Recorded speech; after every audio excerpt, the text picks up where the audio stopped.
कथा जो बड़ी अच्छी कथा है, इसको थोड़ा ज्यादा ध्यान से सुनने की कथा है, बहुत समझने लायक। एक बार दो मित्र थे, एक का नाम था पुरंजन और एक का नाम था अभिज्ञा। वो दोनों ही मित्र थे, दोनों एक दूसरे के साथ रहते थे हमेशा। एक के बगैर दूसरे का जीवन संभव नहीं था, हमेशा साथ में रहने वाले। एक दिन पुरंजन की इच्छा हुई कि मुझे घूमने जाना चाहिए, मुझे घूमने जाना चाहिए। अभिज्ञात ने समझाया कि मत जा, लेकिन वो नहीं माना, चला गया। सभी जगह घूमा, लगभग 84 लाख नगरों में घूम लिया वो। 84 लाख नगरों में घूमने के बाद एक नगर में आया, बड़ा छोटा सा नगर, बड़ा सुंदर। उसके दरवाजे पर आया, उसको देख करके मोहित हो गया। उसने कहा मुझे इस नगर में प्रवेश करना चाहिए, लेकिन उस नगर में प्रवेश इतनी आसानी से नहीं मिलता था।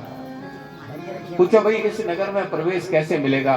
तब बताया कि इस नगर में जो राज्य चलता है वो एक राजकुमारी का चलता है, और राजकुमारी की शर्तें बड़ी कठिन हैं। जो राजकुमारी की शर्तें मानेगा, जो राजकुमारी के साथ विवाह करेगा, वही इस नगर में प्रवेश कर पाएगा, अन्यथा नहीं कर सकता। तो उसने कहा कि हम मानेंगे उसकी शर्त, उस राजकुमारी से हमारी भेंट कराओ। वो राजकुमारी उससे मिली, उससे कहा कि मैं आपके साथ विवाह करना चाहता हूं। राजकुमारी ने कहा कि ऐसे विवाह नहीं होगा, पहले पूरी तरह से समझो, यहाँ की जो क्रियाएं हैं जितनी भी हैं उनको समझने का प्रयास करो। कि बताइए कि ये जो नगर है मेरा, इस नगर के 9 दरवाजे हैं, 9 दरवाजे हैं, और 9 दरवाजों पर 10 पहरेदार हैं। 10 पहरेदार हैं, 10 पहरेदारों के ऊपर एक सेनापति है, और एक 5 फन का सर्प है जो इस नगर को पूरे चारों तरफ से घेरे हुए है। ये सभी मेरे अधीन कार्य करते हैं, मैं जैसे कहती हूं वैसे होता है, मेरे कहने के अनुसार जो नहीं चलता वो कुछ नहीं कर पाता है, जो मैं कहूं वही होता। यदि तुम्हें भी ये मंजूर है कि जो मैं कहूं वो करो, तो मैं तुम्हारे साथ विवाह कर सकती हूं। उसने कहा कि ठीक है, आप मेरे साथ विवाह करो, आप जो कहोगी मैं वही करूंगा। विवाह हो गया। अब जब विवाह हो गया तो उस पुरंजन ने उस नारी का नाम भी पुरंजनी रख दिया, और उसकी हालत ऐसी हो गई, वो उसको इतना प्रेम करने लगा, इतना प्रेम करने लगा कि पुरंजनी खाए तो पुरंजन खाए, पुरंजनी नहाए तो पुरंजन नहाए, पुरंजनी सोए तो पुरंजन सोए, और पुरंजनी रोए तो पुरंजन रोए। यानी एक पल भी उसके बगैर उसका गुजारा नहीं था। ऐसे ही समय व्यतीत हो रहा था। एक दिन उस नगर के दरवाजे पर एक जरा नाम की राक्षसी आ गई। वो राक्षसी भी उस महल में प्रवेश करना चाहती थी, लेकिन उस महल में कोई ऐसे प्रवेश देता ही नहीं था। वो गई, उसने जाकर के एक चंडवेग नाम का गंधर्व था, उससे मित्रता की, और चंडवेग से कहा कि मुझे इस नगर में प्रवेश करना है, कोई ना कोई आप व्यवस्था बनाओ। चंडवेग ने उसको 365 गोरे गंधर्व दिए, 365 काली गंधर्वियां दी कि इनको ले जाओ, इनको ले जाकर के आप उस नगर में प्रवेश करो। उस राक्षसी ने नगर में प्रवेश किया। धीरे धीरे समय व्यतीत हुआ। समय व्यतीत जैसे हुआ, एक दिन वो पुरंजनी की मृत्यु हो गई। जब पुरंजनी की मृत्यु हो गई तो पुरंजन उसे याद करके हा पुरंजनी, हा पुरंजनी, हा पुरंजनी कहते कहते मृत्यु को प्राप्त हो गया। पुरंजन मृत्यु को प्राप्त हुआ। उस समय अंतिम क्षणों में उसका ध्यान एक नारी में था।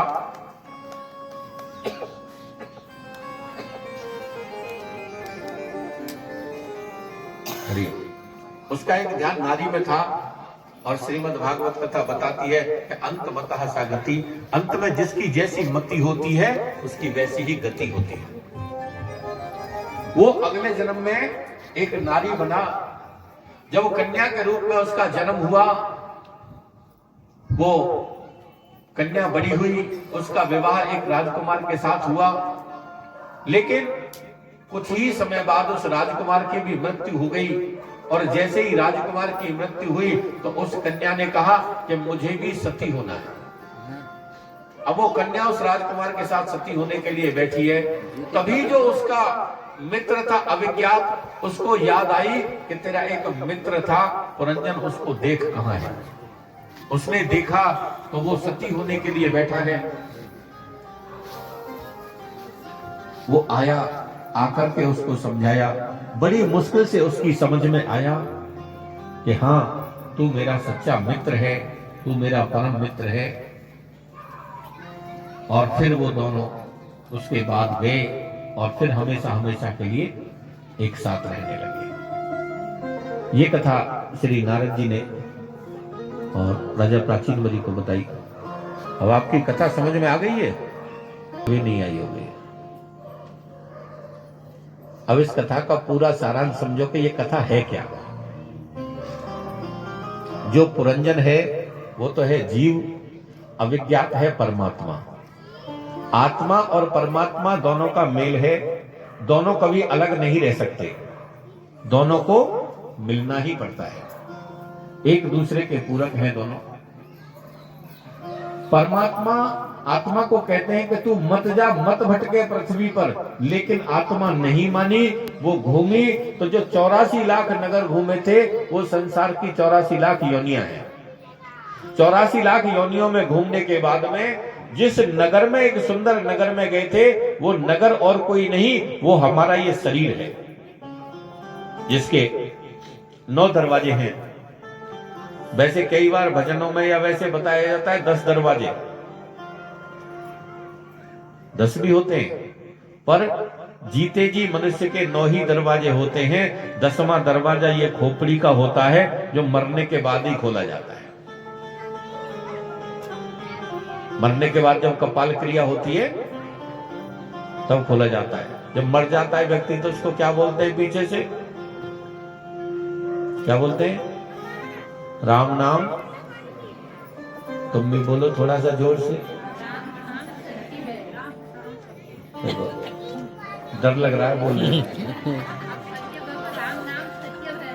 मतलब ये डर लग रहा है बोलने में कि राम नाम सत्य है। ये सोच रहे होंगे कहीं हमारा ही ना हो जाए। ये तो मेरी गारंटी नहीं होगा, क्योंकि जब से मैंने अपनी नौकरी छोड़ी है और जब से मैं कथा करने लगा हूं, मैं तो रोजाना कहता हूं राम नाम सत्य है। जब मेरा ही आज तक नहीं हुआ तो तुम्हारा कैसे हो जाएगा? देखो ये तो अनुभव की बात है ना। जब अपना ही नहीं हुआ तो फिर आपका कैसे हो जाएगा? और हमारे यहां ये बड़ी विडंबना है।